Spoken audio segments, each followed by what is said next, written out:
Birinci suala qulaq asırıq.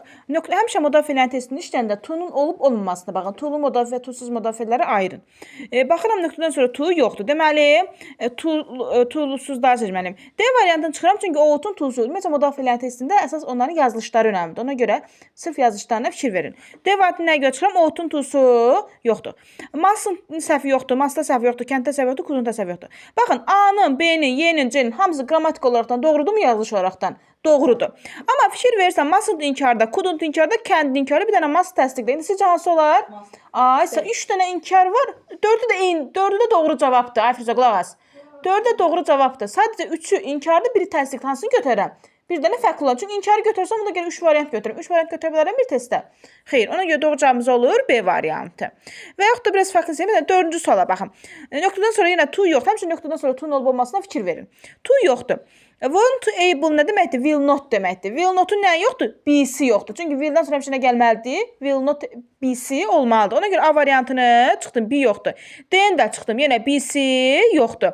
C variantını çıxdım, was able-un to'su yoxdur. B variantını çıxdım, am not able-un nə yoxdur yenə?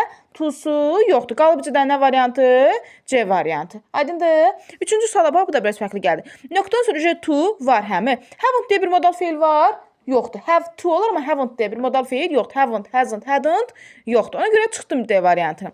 C variantına çıxdım çünki won't-un BC yoxdur. A-na çıxdım, will'in BC yoxdur. Want da will not deməkdir.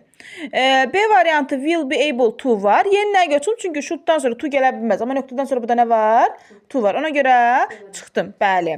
Tutaq ki, baxıram nəyə? Məsələn, 16-cı suala baxaq. Yəni, nöqtədən sonra to yoxdur. A variantına çıxdım çünki o-tun to'su yoxdur. B variantına çıxdım çünki hasn't deyə bir modal fe'l yoxdur. Y variantına çıxdım çünki hadn't deyə bir modal fe'l yoxdur. C variantına çıxdım çünki need modal olanda özündən sonra to gələ bilməz. Burada da nə istəyir? Choose a correct modal verb istəyir. Ona görə C variantında çıxıram. Qaldı bir dənə nə? D. Mastarda var ki 16-da. Bu 16. Bəli. D variantı kənd var. Burada məsəl üçün, biraz məsəl üçün bu tərəflərə gedəsi olsaq, yəni hamısının qaydası eyni qaydadır. Bura qədər problem yoxdur ki. Gəlin cümlə şəklində olanlara baxaq. Məsəl üçün, açın səhifə 147-ni. Açdınızmı? 147-də məsəl üçün ikinci suala baxın. Deyir ki, choose the sentence with the modal verbs. Modal fe'lli cümləni seçin. Məsələn, birinci cümlədə modal fe'l yoxdur. Çünki modal fe'l olması üçün həddən sonra gəlmiş olmalıydı. Bir dənə to gəlmiş olmalıdır. To var, yoxdur. O normal bir cümlədir. Hədin modal olması üçün yanına mütləq to olmalıdır. 2-ni çıxıram, yenə hədin, çıxmıram. Həd to modal fe'ldirmi? Modal fe'ldir. 2 deməli doğrudur. 3-ü deməli götürürəm. Həd to modal fe'ldir, okey. Amma 4-ü çıxıram çünki have eləcə modal fe'ldir. Yanında to olsaydı doğru olardı.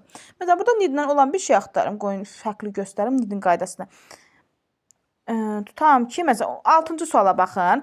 1 have to modal fe'l var, biri götürürəm. 2-də have-in to'su yoxdur, səhvdir. 3-də have-in to'su yoxdur, səhvdir. 4 düzgündür. Nəyə görə? Çünki əgər inkardadırsa, deməli modal fe'ldir. Modal fe'l kimi sualın inkarın özü düzəldir. Cavab olur nə? 1 və 4.